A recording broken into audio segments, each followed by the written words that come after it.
being in boxing. I think it absolutely batters you, especially in those early years. You know, things happen, things get twisted, things get manipulated. Who cares? That's something that you have to deal with. You've got to have tough skin. It's a brutal sport outside of the ring. It's a brutal industry. I was just a lad that had a really strong vision to build his business within a sport that he loved. Could I prepare for the shitstorm that would come from that? No. The man in charge, he's the chief executive of BOXXER, and he's Ben Shalom. Everything was against me. There was no guarantee of success whatsoever. No one had really broken into the sport, and there was no turning back. Most of the promoters, they've known for decades and decades, who the fuck is this guy, this young kid? How's this even going to work? And is this even safe? I wanted to create a brand that stood for something in the sport, that stood for transparency, that stood for inclusion, that stood for hard work, and trying to make the sport seem less intimidating. Being around fighters gave me so much energy because I would always look at them and say, well, it's not as hard as what they're doing. I was absolutely willing to sacrifice everything. I was absolutely willing to work without nothing. I was absolutely willing to struggle. A lot of people that are listening will probably be like, this guy's mad. It sounds absolutely ludicrous. I just made a decision. I was like a madman. I was willing to be broke for the rest of my life. You believed in it that much? Ben, thank you very much for coming on, mate. No problem. We're in mode now. We're in interview mode now. We're in now. Appreciate your time, mate. I know how much of a nose these things are when you say yes 3 months and then 3 months later someone's like, where are you? Are you coming to this interview? It's good. It's when I started the business, it wasn't something that I was particularly focused on, but in my role, it's something that I've had to get used to pretty quickly. But it's good to do something that's not boxing. Yeah, I can imagine. Yeah, it's good. I mean, talking about boxing, what a show Saturday night, by the way. It was a culmination of a lot of hard work, because that show was meant to happen in October. Typically, one of our fighters got injured in the week, and we had to reschedule it. But it was phenomenal, and it shows the interest in British boxing right now. It was a sold-out Wembley Arena.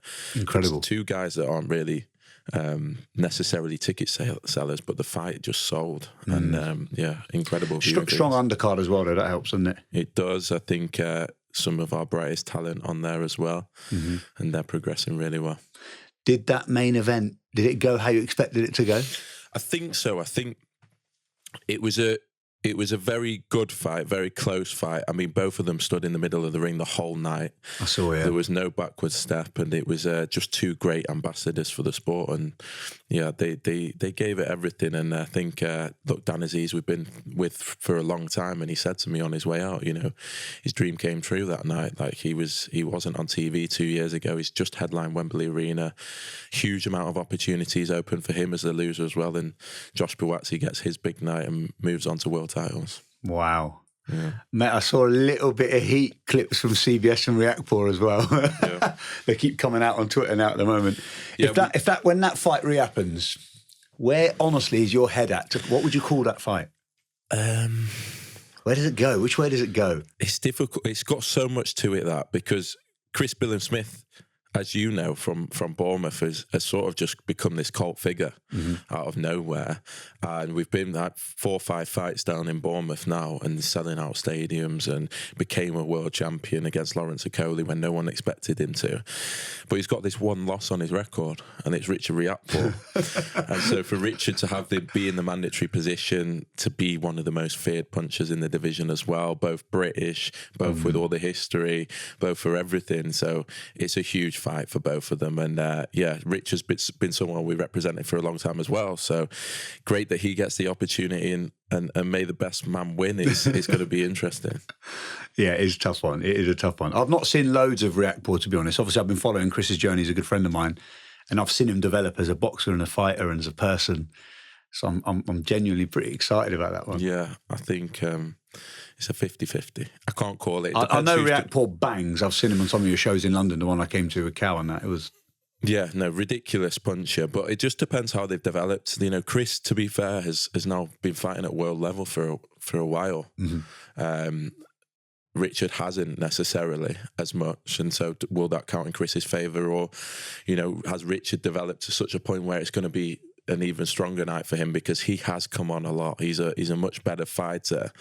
And so is Chris, in fairness, than the one Chris faced originally. So, yeah, we'll see. Both very confident lads, both going to put everything on the line, and I'm buzzing, we'll see what happens. Yeah. I'm buzzing. Mate, to the general public, maybe boxing fans different, but to the general public, it seems like you've come out of nowhere and kind of taken the UK boxing scene by storm, right? You're the youngest promoter. You've teamed up with Sky Sports. I know, as someone that's kind of had my small bouts of success, and and anyone listening that's in business knows, people only see the tip of the iceberg. It's an overnight success to them, but there's probably a decade of hard work in the background. So I'm really, really interested to get you on to kind of understand the story a bit. Yeah. But before we get there, let's go right back. Let's go back to little Ben. Let's go back to the childhood, the upbringing. Like, where did you grow up? What was all that like for you? Grew up in Manchester with my brother, and we had a pretty normal childhood. Parents split up, so spent a lot of time with my mum. Who was is a very hard-working woman, and grew up with him. But typical childhood, really. But loved football, played a lot of football. Any good? Were you any good? I was good. I played for Altrincham. Some people might know what a non-league club.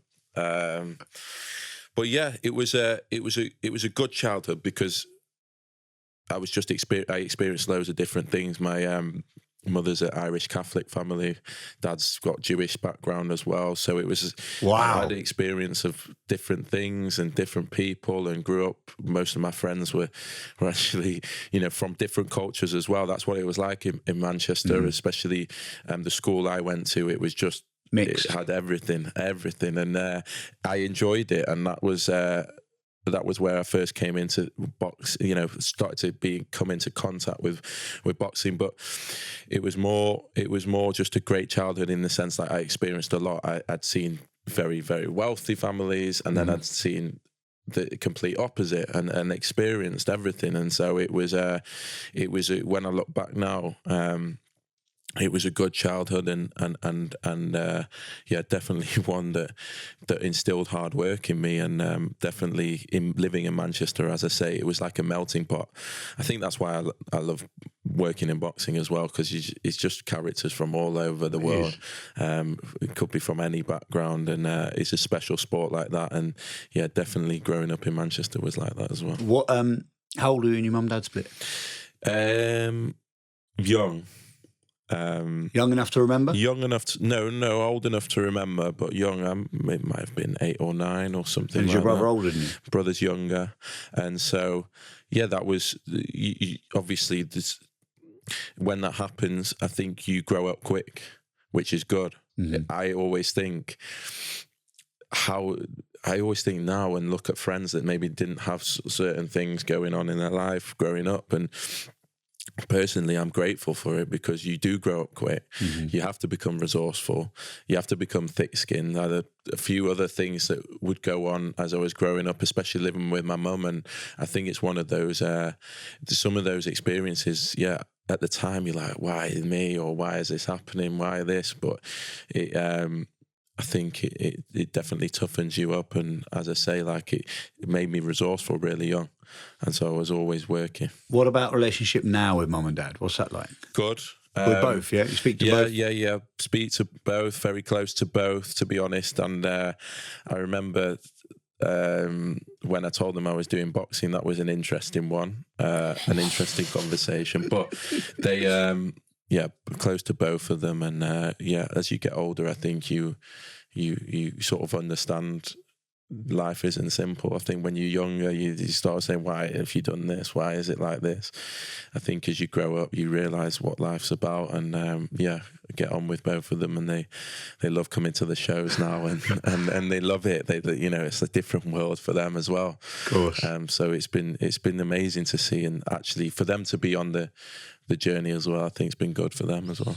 It's so interesting when you're young, isn't it? Because you can't make sense of anything. Yeah. Like even say parents breaking up, you might look at yourself, you might blame yourself, you might go like, why have they done that? What have I done wrong? Yeah. As you get older and start having your own relationships, your own girlfriends, your own kids, your own wives, you sort of think, fucking hell, right, that was graft, that. Yeah. Fair play they even tried that long. Or Yeah, definitely. And also, my dad remarried, and I remember, and then there was different kids in his house whilst I was living at my mum's house, and those things, I think, again, yeah, you think, you sort of, without life experience, you can think, why me, and this and that, and then, yeah, I look back now, and yeah, it's very good, I think, as a child, as weird as it sounds, and people might not think that this is the case, and yeah, it leaves you with some issues, but I think to experience, I know it sounds weird, a bit of suffering, to experience a bit of, you know, mental toughness and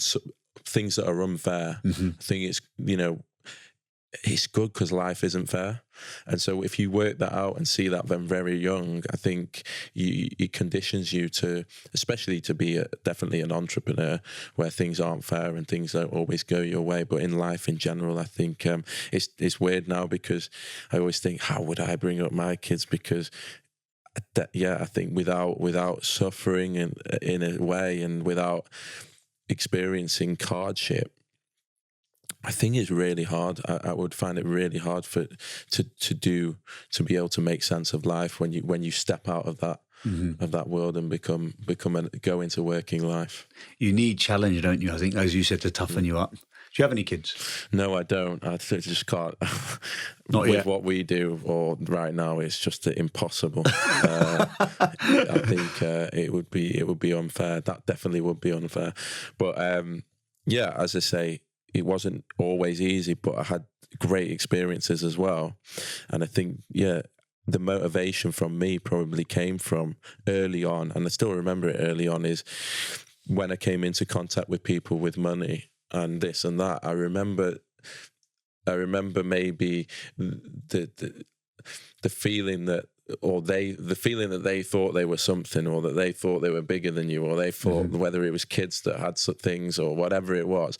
I just remember that feeling, and I always had such self-belief, because I just remember thinking, you know, nothing that you've done is special. You've worked hard, but don't make people feel smaller than you and things like that. And I just remember from young, I was always thinking, you know, I'm going to show that you can do it without being like horrible. Without being a certain person, or without changing, or without showing off to people. I think that was definitely something that probably insecurity as a kid definitely was in the back of my mind. I wonder whether some of that drive comes from, as a guy, I always think about this, and I want to speak to my mates that have had similar things to what you've just said, whether that drive comes from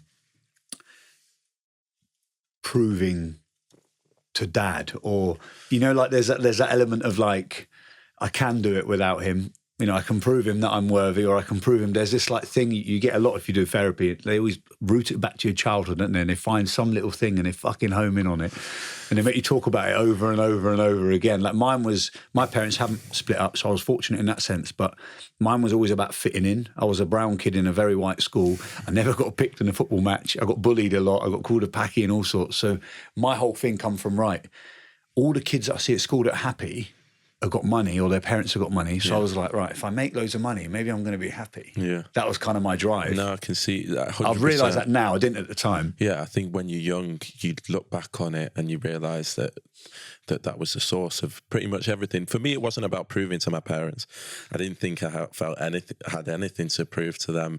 It was probably just proving I was right, which was, you know, just if you're successful, I go back. I don't like it when people say, "Oh, how have you done this?" or think there's some sort of magic formula. You know, a lot of the time it just comes down to dedication and hard work and being able to sacrifice. And then and so it was more proving to myself that it was as simple as I thought it was. Yes, you have to get lucky, but I think being successful doesn't mean you're some sort of god. It just means that you've maybe got lucky along the way and worked very hard. Also, as a nation, we're quite a negative nation, Britain, aren't we? Like we love a hate. We love hating on people. Yeah. So like the moment you hear someone's done well, someone wants to tag something along to that, like, oh, it's probably daddy's money. Oh, he's probably so-and-so. It's probably this. None of them just give you the credit, as you said. Well, Yeah. I've sacrificed my 20s when you lot were out for getting fucked up trying to build a future. Yeah. Now I've got the future. 100%. And I think, again, I don't really pay too much attention to it because one of my biggest strengths is I do just get on with it and I block that out. But I've noticed as soon as we had a bit of success, that's what came. I've heard so many conspiracy stories about where I'm from, and I think my surname creates a lot of suspicion as to my background and wrongly and things like that. And so, yeah, of course, that's the case. But usually it comes down to, as you said, a huge amount of sacrifice, not leading a normal life, leading maybe a very unhappy life a lot of the time, because you're not doing what normal kids, even from when I was 18, are doing. And I think it's very easy for people to give reasons as to X, Y, Z, and the reality is a lot different.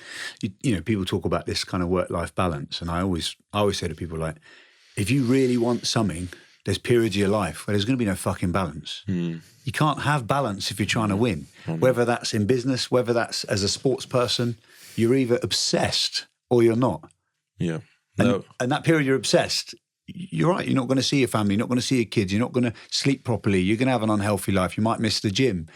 It's not a perfect world, is it? No, I know. And look, now I hit 30 2 months ago, and I was thinking to myself, it's the first time I was like, I need to slow down, because the way I'm living, or the way definitely in my early 20s, was just horrendously taxing on anyone, mentally, physically, emotionally.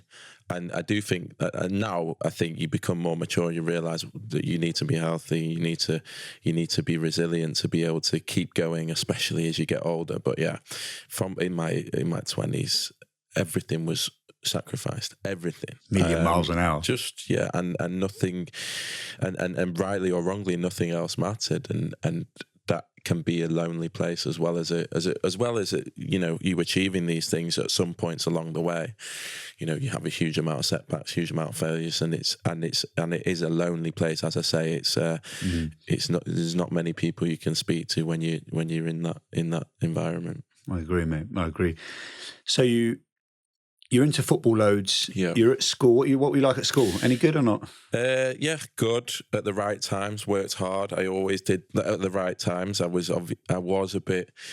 I remember growing up. I was outspoken. People that know me will know that I was a bit of a nightmare at times and a cheeky kid. But when it came down to it, worked hard.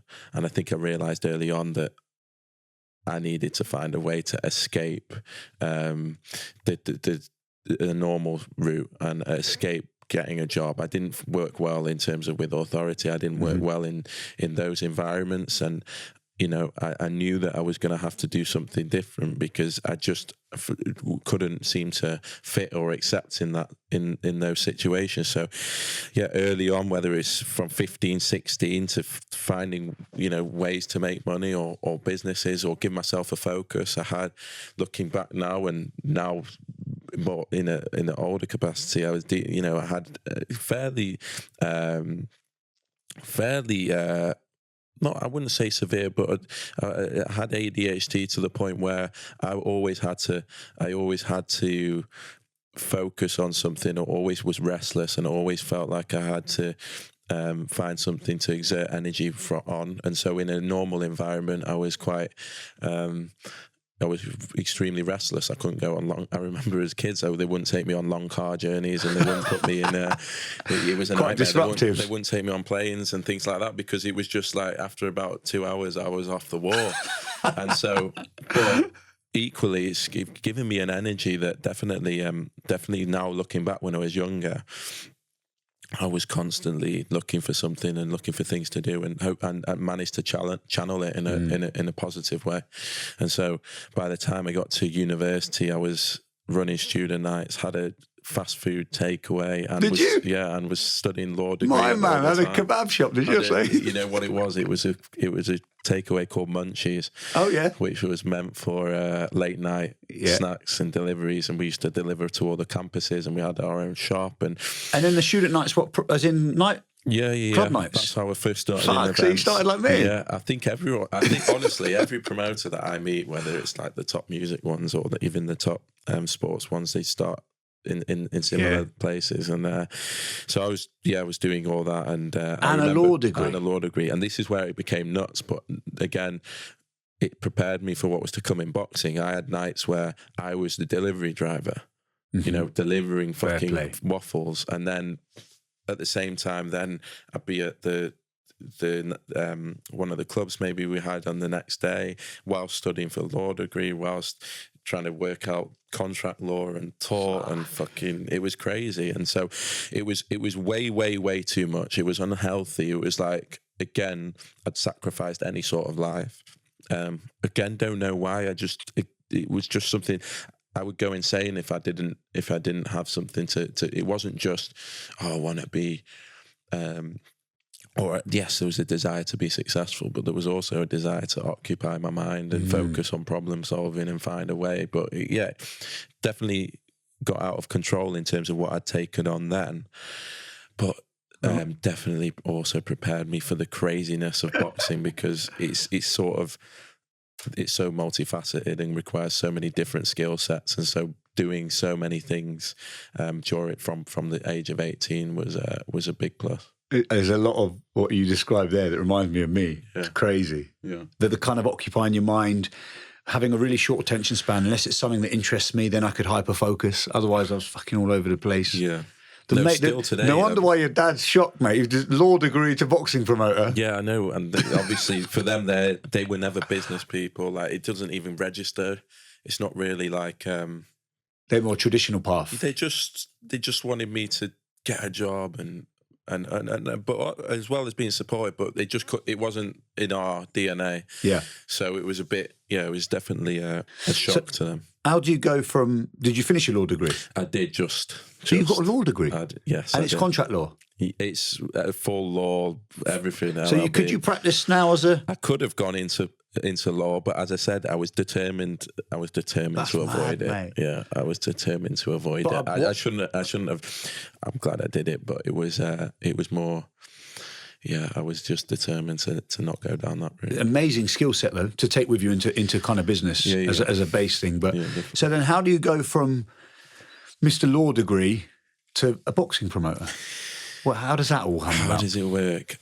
So I was faced with a decision, and I finished university, and it was almost like, wow, I can't stay at university and do these sort of businesses forever. But I can't stay. I can't. There's no way I'm a lawyer. There's no way I'm going to do that. So it was like, well, what can I do? During university, went to local events in Manchester in terms of boxing. Growing up in Manchester, boxing's I'd say the second sport, certainly around where, like, the people that I knew. Mm-hmm. And growing up, we had the likes of Ricky Hatton, we had the likes of Amir Khan, and inspirational sort of figureheads in boxing.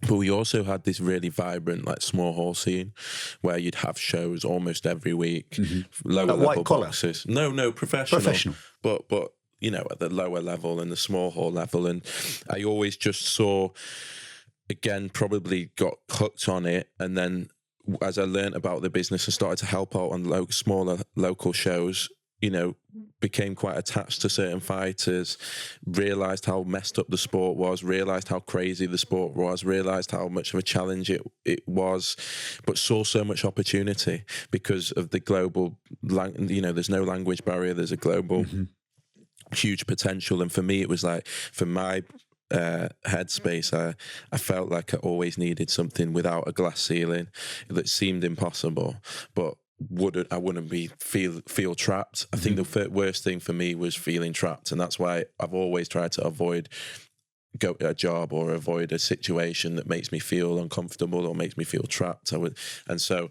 yeah, it was a bit of a weirdo in a way growing up, but boxing was something that I was so inspired by, the athletes in particular, because in the same way as an entrepreneur, their sacrifices and their commitment and what they have to give to their craft is you have to leave everything on the table in their job, but there's also no path. There's no guarantee of success. There's no 100% nature. And so when I was looking at what I wanted to do, being around fighters gave me so much energy because I would always look at them and say, well, it's not as hard as what they're doing. True. You know, they're getting absolutely battered. They're going into the gym every day. They're not getting paid. They never know when the next fight's coming, yet they're doing it and they cannot do it any less than 100%. That's most people couldn't do that. Most people couldn't deal with that mentally. Most people couldn't deal with the uncertainty of it. And so the energy that I got from being around those fighters early on was what made me want to be involved in the sport, but also what gave me the energy. You know, sometimes you need perspective, and you need to get out of your own head, and being around them, as I say, the energy that it gives you and the perspective on what you're doing was incredible. And I think that's why I was able to commit so hard to boxing, because, you know, at the times I felt like a fighter in the sense everything was against me. It was against all odds. There was no guarantee of success whatsoever. No one had really broken into the sport in so long, in decades and decades and decades. But because I made a decision in my head, I committed that this was going to be the route. This was what I wanted to do, and there was no turning back. Almost like as a boxer, you know, once you make that decision, if you're really committed, there is no turning back. You can't be looking over there and said, oh, I should have chosen that. That was a lot easier. Or I should have chosen that. That was a lot easier. That was me. And as I say, the problems within the sport and the opportunity that they presented, I knew I could be in it potentially for the long haul. I knew I had the resilience, and I knew my skill set was suited to that sort of environment and that sort of job and the chaos of it. And that's how it started. And it was helping out on local shows. Helping out on local shows, then eventually set your own promotion up effectively. Did you go straight in with a pro boxing license? Because I used to do white collar shows in Bournemouth for a year at the O2. White collar and charity ones, you know, where you give them 8 weeks free training, like the ultra white collar, but our version of it. Yeah. And I looked into actually getting a pro license. It was like 10 grand or something.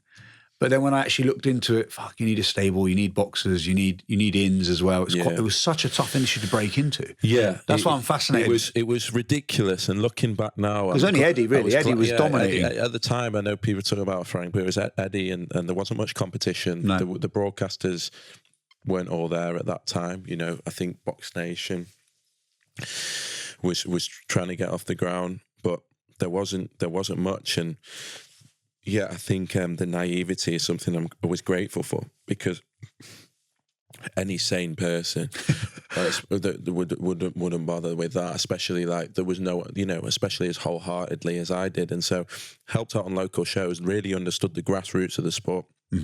Understood what fighters had to go through, worked every job, worked with a local promoter called James Lindemann at the time, who was starting to do local shows in Manchester. So everything from sponsorship to press conferences to broadcasting to technical stuff. I remember I did everything, and I remember my first deals. I remember my first Betfred deal where I brought a £20,000 sponsor to the show, and you know, I felt like, for me, that was like unbelievable. Yeah. And I'd done it just by waiting outside the Betfred office for God knows how long, finding the marketing manager and managed to sell him on the show. But that's how it really started. And it was crazy, but I'm so grateful. But luckily, I think for me as well, I didn't have the pressures of the responsibilities that maybe I'd have if I was in my 30s or in my 40s.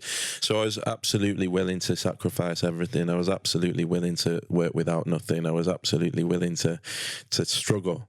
It was a lot of character building early on, and helping out and slowly understanding how the crazy world of boxing all fits together. Yeah. I've got here that I think did you originally start something called Ultimate Boxer? Yeah. Like an 8-man elimination. Yeah, so I don't remember that, but I've got it on the research. Yeah, so was helping out with local shows, and then it got to the point where I was like, right, I'm ready. Do your own thing. I want to set up. I was still probably 23, I would say. But I didn't have any money. And so I had to go and borrow money. I had to use that money to get my promoter's license, which wasn't easy. That took me months and months of convincing, who the fuck is this guy, this young kid? I remember it was just, you go into the British Boxing Board of Control for like interviews and things like that, and you're just an alien to them. They've never seen anything like this. Most of the promoters they've known for decades and decades. Why on earth is this kid from Manchester now saying that he wants to be a promoter, and what does he know, and how's this even going to work, and is this even safe? And so it took me a long time. Had people that would help me. I had a guy called Les Potts, who was at the central area of the board at the time and worked as a volunteer, and I used to go around to his house and learn the rules, and he'd ask me questions and prepare me and this and that. And yeah, it was almost at that stage. I think people were humouring me in a way, like, yeah, go on, we'll look after it, and eventually got my license, and luckily knew enough about the sport then as to really what I wanted to achieve, and it was about creating a brand. How could I create a brand in boxing that would bring in more sponsorship, that would bring in more broadcast revenue, that would make it less intimidating, which would sell more tickets, and in turn help the fighters that I saw were struggling and that didn't have an opportunity, and that were just on the outside of the sport really looking in. And so I didn't have any money. We couldn't sign fighters, and so it was, let's create a product that we can sell. Clever. And Ultimate Boxer was something that was based on a previous tournament, but something that we felt we could modernize. Every fighter had a different color: green, red, blue, and so that allowed us to bring in sponsorship from gambling and things like that. And it was hand to mouth, but it was the early days of understanding that we could sell an event without a Tyson Fury, or without an Anthony Joshua, or without maybe a boxer that people knew, and that's how it started. And Did it work? It worked to us. It worked to the point where, because the concept sounds cool. Ultimate Boxer 1 was actually at the Manchester Arena, which was just a ridiculous thing to do, and that all came from. And again, I think it was just a level of naivety, but a ridiculous, big dream, confidence, like crazy. But it came from, I couldn't get a venue. It was Ultimate Boxer 1. I remember writing letters, and I've still got a lot of the letters. I would send them to all the TV execs in the country, 2-3 pages as to handwritten, why am I passionate about boxing, why I want this, why I want that. And so many people would reply, but we wouldn't get anywhere, and that went on for so long. And trying to get sponsors involved, and whether it was My Protein or Betfred at the time, and selling them on this vision, and trying to get the board to allow me to license the tournament. There was so many things that, so many hurdles. But that first show was, we couldn't get a venue, and then 7 weeks to go, I think a venue had pulled on us, and I saw that the Manchester Arena was free on the Friday. And I still remember, I believe it was April 27th, 2018. I'd done shows in 2017, but I believe... April 2018, it says here, but not the date, but you've got the month. I think so. Good memory. And luckily they were like, what the hell is this? They found out I was from Manchester, and I said, look, I'm trying to do the first show, this and that. Gave me a great deal. There was no one in on the Friday. We managed to get 5 Spike, who were like a small channel, small channel of Channel 5, and we put on our first show, and it was chaotic. It was ridiculous. It resulted in me having to go in front of the board where they were thinking about stripping my license and things like that, just because I didn't. It was so new that it wasn't that well polished. But what it did was the learning experience that we got from it. We had to put on our own TV production because TV wouldn't pay us. Managed to get Ricky Hatton and Anthony Crolla and Paulie Malignaggi to help me and be involved, and somehow. Again, I have to say, a lot of people in boxing along the way, these are heroes of mine, got involved and helped me start, and helped me get awareness for the show. And that first show at the Manchester Arena, Drew Brown was the winner. and it was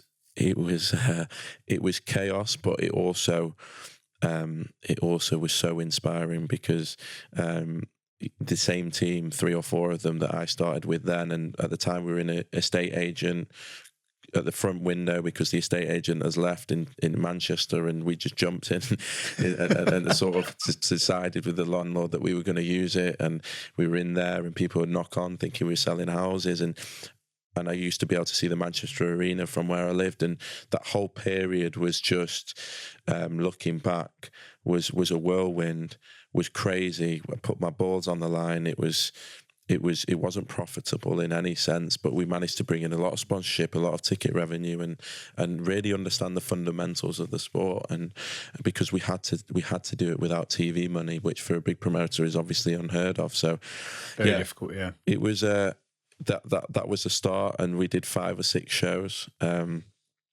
And again, everyone just about broke even, and we kept refining things, but we were having to do everything from the TV stuff. As I say, we had to pick our own presenters, and went from 5 Spike, and then went to BT Sport on like the 4th one, or ITV4 maybe, and then BT Sport. So we jumped around broadcasters, and no one would pay us anything, but they said, all right, we'll just stick it on a dodgy slot or whatever, and then we're left to try and pull it all together. But that's mad, mate. It was mental. Yeah, it was ludicrous, to be honest. And I remember at the time so many people were like, what are you doing? You know, a lot of people that are listening will probably be like, this guy's mad. He's taken a loan out and he's done this and he's done that. Because to the normal person that's got a 9 to 5, it sounds absolutely ludicrous. Ludicrous, but because I decided this boxing was my dream, that was what I wanted to do, and that's where I felt I could do well and we could create something. I just made a decision.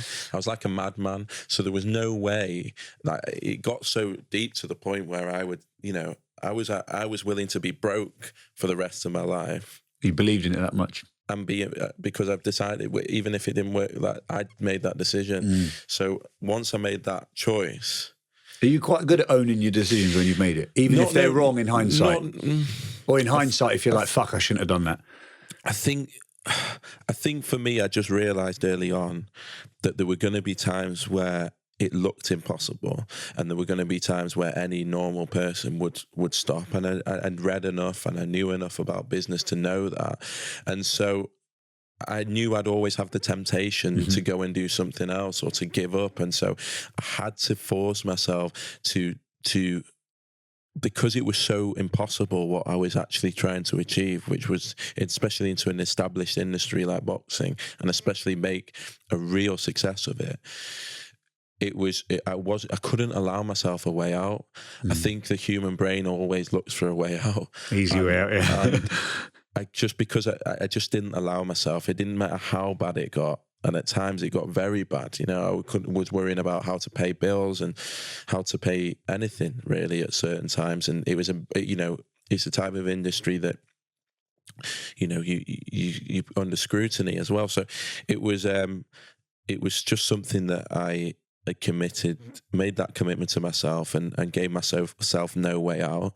And so, yes, it looked extremely bleak at many times, and it still sometimes can, but, once, I think for anyone that starts a business, and it might be wrong because people do say you got to know when to quit and things like that, but there was just something, I don't know, that's definitely the reason as to why I got here, was because there was no way I would give up, and yeah, that's the only reason. I completely get it. As I said, people listening might not. I get it. When we opened the church, the nightclub, I was 24, and similar to you, I didn't have loads of money to put in, so I borrowed money. I borrowed a lot of money from very unsavoury people, but I believed in it that much that I not only put my balls on a line and borrowed this money that's going to make me broke, I borrowed it from people that it's not going to go away. It's not a limited company, as in even if I can't pay it back, even if the business goes wrong, they're going to come and knock on my door.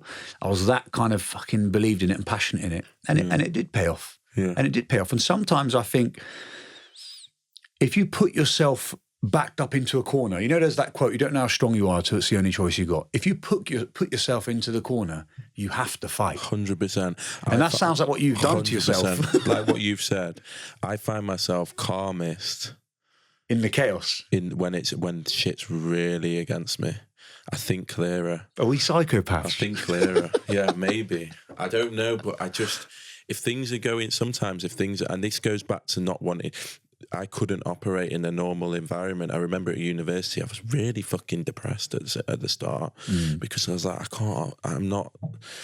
I wasn't great in large social groups. I wasn't, I obviously had tension, sometimes problems with certain things, and I needed the pressure. I needed some sort of pressure. I needed some sort of stress, and I needed to be able to work through it. And obviously had the desire to do something great. But yeah, I always find in the real moments of the pressure, I do find myself almost most peaceful. Weird, isn't it? Calm, even when it's the worst that it can be.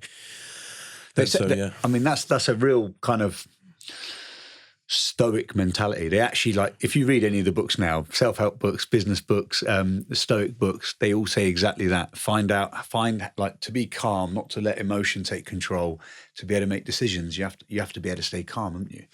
The fact that you can do that under pressure is your superpower. Yeah, but it works both ways. When it's not, sometimes I'll find myself complacent, or not complacent, but my attention focus isn't as good when things aren't when it's too easy. And so sometimes I have to psychologically, what you've said, back myself into a wall so that I can really, really, really focus and really like do my best work. And yeah, it's a constant battle for me is to try and keep myself in that mentality where, as weirdly as it sounds, I feel most comfortable. The chaos, it's definitely weird, and definitely something I don't want to always be like. I think there's a skill in being able to enjoy other things and things like that. But yeah, mate, you're 30, I'm 35. Yeah. It hasn't stopped yet. Yeah, I don't know when it stops, and obviously, like we've got friends that are older than us that enjoy that pressure and that chaos as well. I know. I mean, I always hope in my head. I even say to my missus, like, I hope at some point it'll be enough and my brain will just relax and I can just stay calm, and it doesn't need to be so loud in there all the time for me to be like weirdly at peace. Yeah. It's odd, isn't it? It is.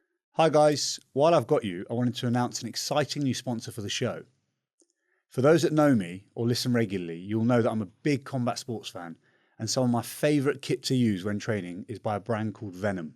Fellow combat sports fans will know Venom as the UFC's official outfitting apparel partner. They have clothing and equipment for MMA, boxing, Muay Thai and BJJ. However, what I'm most excited about is their new lifestyle range, some of which I'll be rocking on the show. It's a privilege to partner with a global brand such as Venom. Will it make me a better athlete? Probably not, but at least I'll look good doing it. I mean, June 2021, it was announced that BOXXER had signed a 4-year deal with Sky Sports. Wow. From 2008 to 2021. That's mega. When you look back now, you realise how big that achievement is. Like, I'm a little shitty boxing promoter. I've never obviously did television things, but I know for us it looks like only 3 years, but for you it probably felt like fucking 100 years. And also it was longer than that. 2018 was the first show I promoted under my license, but that was only because I couldn't get a license. I was too young. Got you. So I was still, way before then. Doing stuff, yeah. In boxing, 2016, 2017. But yeah, of course, it was a major milestone. Never felt like it at the time.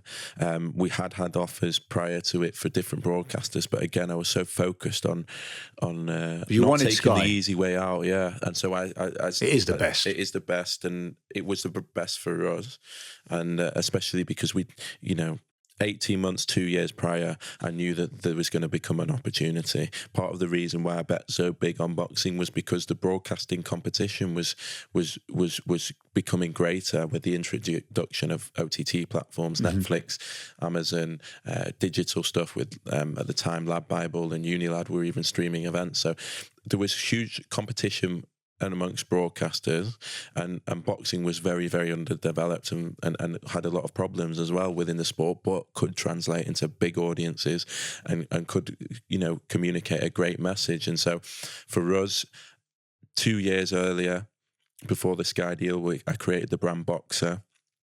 I wanted to create a brand that stood for something in the sport, that stood for transparency, that stood for inclusion, that stood for hard work and being trying to make the sport seem less intimidating. I think one of the biggest challenges to me was boxing always seemed like a murky world, and that prevented us to get the best broadcasters or the best sponsors involved, and so I wanted to create a brand that could transcend that, and still is the vision today. But how can we create the most recognizable brand in boxing that not just stands for the promotion of the events, but for gyms, for merchandise, for athletes, for products, something that could in the more globalized world change over time the perception of boxing. And that was always the motivation, that was always the goal. And so 18 months before the Sky deal came up, we knew there was going to be an opportunity, and we had to really prime our business, our expertise, our people, and to try and be able to hit the ground running, and to be able to get that deal. And luckily I'd been around so many broadcasters by then with no money that we created really good disciplines. You know, I'd done stuff with Five Spike and BT Sport and ITV4, understood the production side of the business as well. And I think for anyone going into business, you have to really, no book is going to tell you exactly how the business runs. I think you've got to be able to see under the bonnet and work it out yourself and become an expert. And those formative years was me not really caring about profitability or revenue or growth, but me really caring about how deeply I did understand my craft, and how deeply I did understand what goes on to make a success in this game. And clearly that intellectual capital is not widely known, because there's only 2 or 3 promoters in the world, or 4 promoters in the world that people know. And so I had to really, spend a serious amount of time understanding not what people told me was going on, but what really goes on, and work out a way for our brand to exist in that environment. And yeah, it was a long period of building infrastructure and priming ourselves for an opportunity. It is incredible, mate. Incredible that you can break through. As you said, there's 2 or 3 promoters, and has been pretty much all of my life. Yeah. And then there's you. Yeah. Like, do you know what I mean? It's like when when someone says it back to you like that, you got to be proud of that, mate. It's a big achievement. It's a massive achievement. I could just go back to like what I said the first time. There's no secret. No, I know. There's no secret. Like, it's not. I'm not a wizard. No. I just work really hard. Sacrifice everything, try to do my best and what I think is the right thing. I'm able to take a serious amount of punishment and losses, and even since the Sky deal, trying to build a business is hard in the best of times, and the mistakes that you make along the way, but doing it in the public eye is like a whole nother level. So the scrutiny of that and the pressure of that, you have to have extreme belief in what you're doing to be able to withstand that, particularly as a guy in your 20s. I was 27 when I got the Sky deal. That's a huge amount to take on for most people in normal terms, but particularly for myself, being that young and surrounding myself with good people and things like that. But no secret other than committing absolutely everything and being honest with yourself. There's something I wanted to touch on with the boxing scene. You mentioned it earlier, but I noticed it in a little, I dabbled in it. Like, it is quite a fierce industry in general. There's a lot of politics, there's a lot of games, there's a lot of hidden agenda, as is with every industry. It's not just boxing, it's in the music industry. But I think where the boxing is fighting, you're right, it does have that reputation of being a little bit murky. I mean, when you got into this, you're 27 years old, you're young, you're new, when you got that first deal, did you feel any of that pressure from around, from the more seedier characters that might be around in boxing? Yeah, I mean, our ascendancy has been resisted at all times. Like, the traditional boxing setup doesn't want another promoter, doesn't want new ideas, doesn't want this, and so it's a brutal sport outside of the ring. is a brutal industry. And then I go back to like when I was a kid and things happened that I thought were really unfair, and that was life, and that's what boxing's like. And so it's almost like things happen, things get twisted, things get manipulated. Who cares? You know what I mean? That's something that you have to deal with. You've got to have tough skin. I've had to grow up so much as a person from being in boxing. I think it absolutely batters you, especially in those early years, you know, where to the point where, you know, you really grow up fast. And don't get me wrong, like it's hard, and it has been hard, and particularly when you're experiencing things for the first time. Nothing can prepare you. It doesn't matter what you do, nothing can prepare you for certain things that I've gone through, whether, you know, with the scrutiny of Sky Sports and with the interviews and that I'd never done before, and with the whole, you know, I was just a lad that had a really strong vision to build his business within a sport that he loved. Did I expect, or could I prepare for the shitstorm that would come from that? No. And so there have been difficult times along the way, but everything you go through just does, I know it's cliche, but it does make you stronger. Yeah. And I've needed that. It's almost, I'm thankful for boxing for making me grow up, you know, probably quicker than I would have otherwise.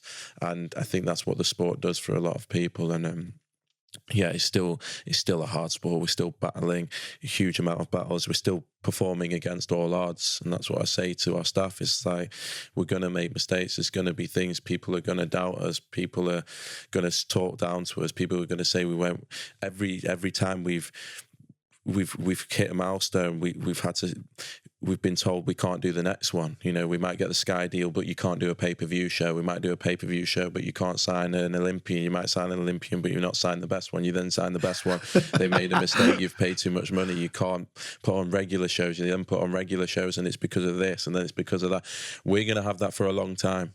Yeah. And also, because we've been growing a business in the public eye, people don't realise we've had to build a stable from scratch. So we've got the demand of the viewers for the perfect product versus the fact that we're a young business and we don't have the fighters and we don't have them there. And we're having to start something from scratch.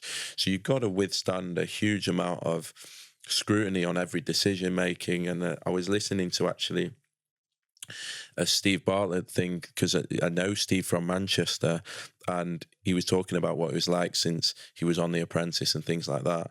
And just, I think one thing that's been really helpful for me is there's so much noise, there's so much craziness. You've got to really create a really small group around you to get your feedback, because suddenly you're not getting the right feedback. Suddenly you're looking at things that really don't matter. Suddenly you're getting turn your head by things again, and I've been guilty of it, and you can lose yourself in that environment. And so that's definitely been a challenge in the past couple of years, is trying to stay focused, make the right decision, not the easy decision. There's been decisions that I've had to make, I felt, that have caused me a huge amount of backlash, that have caused me a huge amount of issues, but long term I believe in them, and hopefully they'll come to fruition, you know. And that's it's a tricky place. You're in the public eye, aren't you? So you're always going to get the trolls. You're right. You're always going to get the shit. You're never going to make everyone happy, are you? There's always someone that's unhappy from one of your decisions. And I think, as you said, it's really important there for anyone listening, is about taking the opinion of the people that matter, the people that are around you, and get rid of all that white noise. Because I'm sure every Sunday you wake up after a Saturday night show, for every 10 good comments, there's one prick saying something that could upset you if you took it on board. No, I've had all sorts, and it's not just 10 versus 1. It might be 10 versus 1 the other way. I was being polite, but it's you've got to. I mean, it goes with character building as well. You said early on that you wanted to kind of show that you can be successful without being a knob, and I think you're actually showing that. Even talking to you now, like, you seem very level-headed. At 27, to do what you had, you could be acting a very different way. You could be more showy-offy. You could be more flash. You could be more arrogant with it all. Yeah. But the fact that I think you're kind of level-headed, you've probably achieved what that 20-year-old, 18-year-old set out to achieve. So props to you on that, mate. Genuinely, I hope so. Genuinely. I hope so. Where's the ceiling for BOXXER, bro? Where do you see it? Because at the moment you're kind of dominating domestic, right? UK.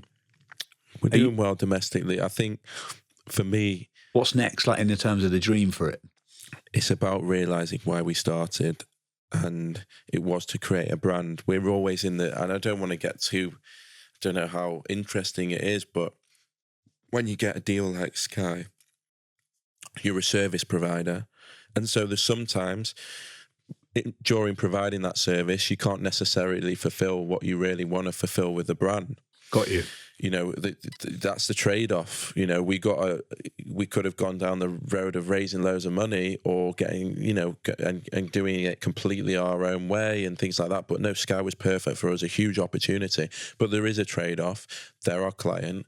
You have to service what they do. And so I think, and also you spend the first year or two, you know, trying to sign fighters, build infrastructure, build sponsorship teams, finance teams, PR teams, all to service that contract, and then hopefully get to a stage where I think we're at now, where our fighters are coming to into real fights and real positioning. But for me, BOXXER is about realizing that dream of being a global brand in the sport and having a brand that stands for much more than just putting on events. And I want BOXXER to change the perception of boxing over time. People might say, again, you're dreaming, just like when they said, when I was starting in an estate agent and I wanted to get the Sky Sports contract at 23 years old, I want BOXXER to be the biggest brand in the sport, but globally, also globally, everywhere. And I want it to benefit the sport. I want it to participation through the roof in boxing. I've seen boxing change many, many people's lives, and I hope that we can create a brand that changes, as I say, how the sport is viewed, that becomes globally recognised and becomes synonymous with professional boxing. And there's so far to go with that. We are still so young. We're still so in the trenches. We're still against the odds. We still have so much scrutiny. We still are told that we can't do X, Y, Z. But you know, that's where the vision is. That's where I believe we'll get. And it's like this, and it's not like, and along the way there's going to be things to try and come through and get through. But I think the key for us is achieving what we set out when we bought BOXXER.com with our final £12,000 in the bank account. You know, and we made sure that was the brand that we felt strongest aligned to, and went all in. Someone owned it before? Yeah, we had to buy it off an American computer dude that we found in like Texas, and he was a knob. And we had to, it was horrible because he realised how much we wanted it. Yeah. But yeah, that was the whole point then was, can we create a brand with no glass ceiling? Can we create a brand that really stands for something and has an identity?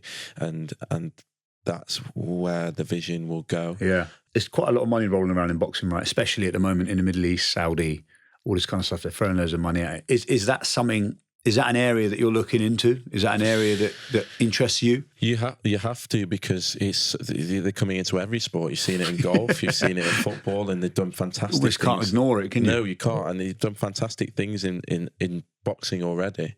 And so it's brilliant. Look, I think any sort of attention and money coming into boxing is unbelievable. And the fights they've been able to put on, or even so far, is crazy. I think the growth of the sport is so imperative for everyone to be successful, but it just doesn't take away from what we want to do and what we want to achieve. And yeah, it's a David and Goliath story, and it always will be. But yeah, big players like Saudi coming in is brilliant, and I actually think what is making people realise and broadcasters realise is the value of boxing, and the attention that it can garner, and the fact that they're willing to invest that much money. It's crazy, is crazy, but also shows what a sport that we have. Yeah. What? Slightly off topic. Fury Usyk. Who wins for you when they finally fight? Tyson Fury for me will win that fight because he's too big, too strong, and a very, very good fighter. And it's just an age-old saying that I was told when I was about 16 years old, is a very good big fighter beats a very good small fighter. I've heard that. And he's a natural cruiserweight, Usyk, as well, isn't he? Look, nothing to say. Look, Usyk is an incredible fighter, and possibly will embarrass everyone saying that, embarrass me, and could easily win. But if I had to put money on, I would go with Tyson. Yeah, that's sort of the same. To be fair, what do you think about raising profile of women's boxing? Yeah, so you guys do a bit of that anyway, don't you, with BOXXER? So when I go back to boxing and perception. When I first got involved in boxing, there was a lot of issues it's not regulated in the best possible way, and over time, hopefully, that will change. But in terms of fit and proper persons tests, in terms of doping, in terms of in judging, in terms of everything, jurisdiction is crazy, and boxing's always been seen, as I said, that intimidating masculine environment. For me, the golden bullet to boxing being successful is women's boxing. I think it's not just amazing for women's boxing, it changes how boxing is viewed. Agreed. You know, if women can fight, women can pretty much do anything if we get, you know, it's that powerful. And so what it does for boxing and how it's viewed is enormous.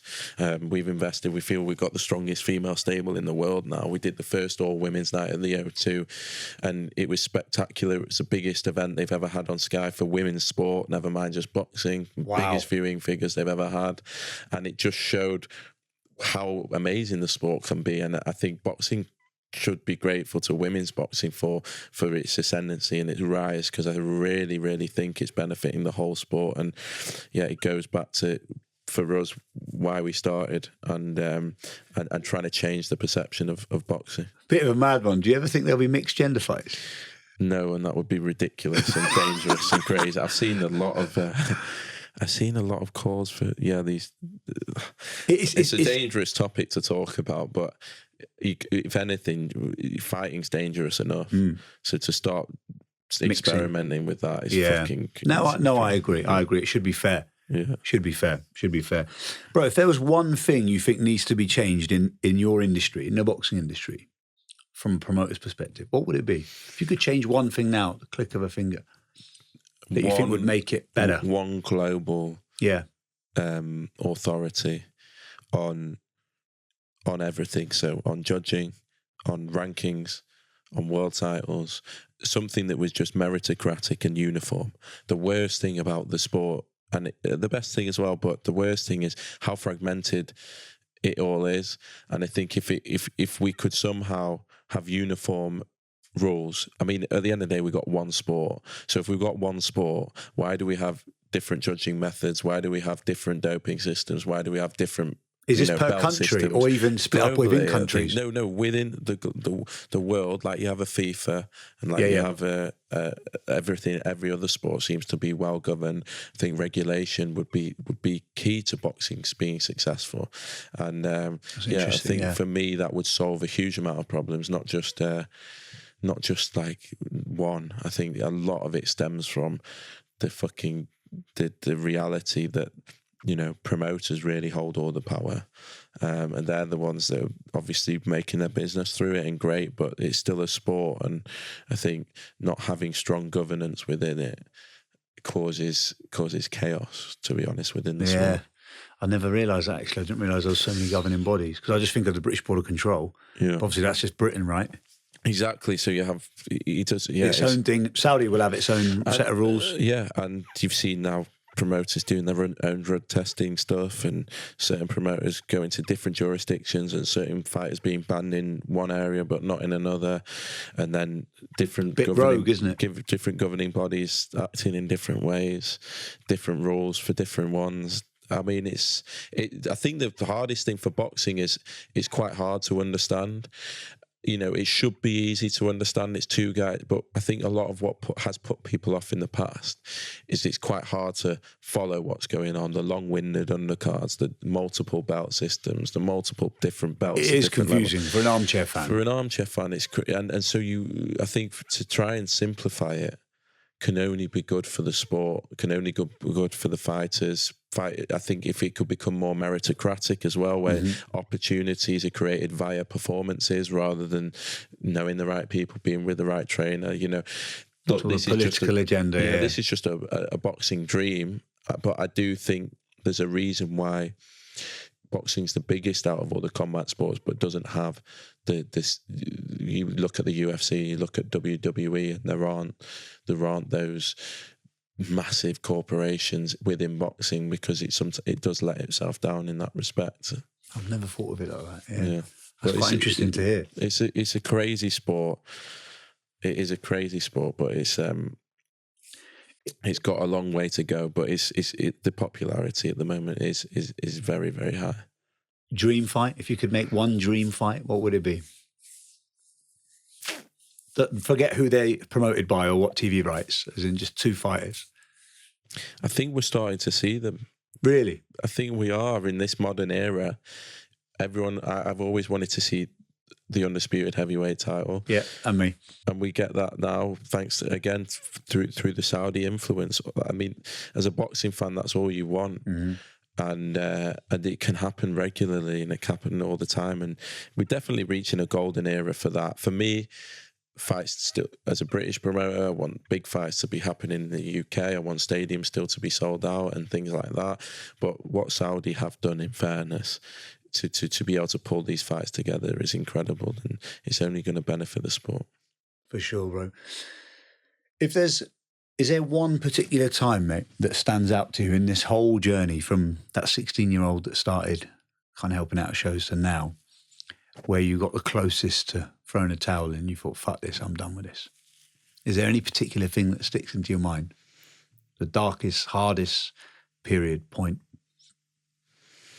There's been, I have to be honest, there's been a few where, it might be financial issues, or it might be something that's happened, or you've had someone in the business and you're having to find a way around that, or just typical business issues. But I think nothing that stands out there. I mean, definitely times in the early days where we were having to really rely on certain fighters to bring enough cash in for the tickets, and so if they didn't, then the show at that point wouldn't have gone on. So I remember running to the bank because finally the ticket money had come in, and depositing the ticket money, and that allowed to pay for the production. And when that goes on for a long enough time, and you've got staff as well that you're concerned about paying, or you're having to just find a way in those early days. And those are really tough times. Like, they really are. And we still have periods today where the first time where I had a huge amount of public criticism. I think it was a Clark Wardley purse bid, which is actually a fight that we made on Saturday. And that was huge to deal with, because suddenly you got hundreds or thousands of people, hugely criticising you, and certain things you've done have been twisted, and everything that you believe in isn't how you're perceived. So that can be difficult. And so that I remember those two moments. But never to the point where I would decide, I need to throw the towel in. But yeah, I think the biggest for any business owner, the biggest sometimes issue at the start. I'm so grateful now to be into a different phase of the business, but at the start it's the financial elements of it that can kill anyone. That's a horrible place to be, especially when you've got people relying on you and you're young and you're worried about bills and you don't want to call someone to help and things like that. I still remember going to a cafe and trying to get a coffee and it declining, and me having to call up my girlfriend to send me £5 so that I could pay for this coffee because I was so embarrassed with everyone behind me. Those are tough times. Yeah. Finance is always for any startup, isn't it? Like cash flow. Yeah. It's probably the biggest killer. Yeah, 100% biggest killer. If people over the years have had amazing ideas, amazing visions, amazing work ethic, and somehow maybe haven't been able to just flow the cash to get to the point of kind of no return. Yeah. It's hard. It's the hardest thing. But like, even at 27, 28, 29, you're 30 now, mate. Like, you're still so young for so much pressure on your shoulders, right? 'Cause I remember being 24 opening a club. I've got 40-year-olds asking me what to do. I also don't know what the fuck to do. I'm 24. Like, I've never run a business. I've never opened a thing. So there's times when you feel alone, when you feel like you're struggling, when you feel like the walls are closing in. Yeah. Do you have a person or a thing you do maybe Yeah. to kind of offload? Because who do you turn to? 100%. I'm so lucky. I don't think I have a very small group of friends, maybe 3 or 4, 5, Yeah. that I've known since I was very young. And I'm lucky that I've got them in the sense that they're not interested in what I do or the rest of it. So that's good. But also, I have a really strong support, like for girlfriend I've been with for a long time, our fiance, and she gets it. She gets me. She's seen it. Even when we first met, even just from being friends, she's seen the horrible times. She knows what it's like. She knows the pressure that I've been through. I think my family get it now, and so yeah, I do think starting a business is hard enough, and then as you said, being young and having this much scrutiny is fucking tough. You've got to be seriously thick-skinned, and you've got to have good people around you, and that's luckily I do, because I think it gives you a great perspective on life. Perspective again for me is everything. We've all got one life. Mm-hmm. We're not here long. All this bullshit really doesn't fucking matter. It might seem I'm self-important in my head. I don't care if I'm the Prime Minister of the country. It's not that important. Once you're dead, you're gone. You've forgotten about. I agree. And so understanding that you are really not important at all can be a great reliever. For everything, and knowing sometimes in my head boxing's everything, boxing's the world. Every time I look at a place or I go to a place, all I see it is through boxing. To know that it's not actually like that, to know that fucking hell, most people have no idea what you even do, is good. And I think, I'm lucky. I think you have to have a strong support system and good people that make you see what's really going on, and as I say, give you a good perspective, because I think if you take it too seriously or think you're too self-important, then you're on a road to ruin, I think. No, I think you're bang on the money, especially with the people around you, because I always found that as I got more quote unquote successful, I felt like the people that I had around me became a bit of an echo chamber, right? So whatever you say is right, whatever you say is the correct thing, but you don't want that really. No. You need your people to be real with you, because you can get caught up in all of it. Definitely. You mentioned that you guys had announced Wardley and Clark. I mean, that's big heavyweight clash. How do you see that going? Look, I think Fraser Clark's too experienced, too seasoned, too much skill, and he'll come through. The question mark is he's only had 8 fights. Fabio Wardley's a very experienced professional fighter, a champion, and a good champion as well. So look, it's a really interesting fight. I think Fraser Clark's going to show his level. I think he'll surprise a lot of people, because I think from what I've seen, a lot of people really fancy Wardley to do the job. He definitely seems to be the favourite amongst the fans, but I don't know. I think a few people have all said Fabio just because of the experience, more because of the ring experience than anything. Yeah, but so I'm interested to see, mate. Really appreciate it. Thank you so much for your time. Genuinely, thank you, mate. Appreciate it.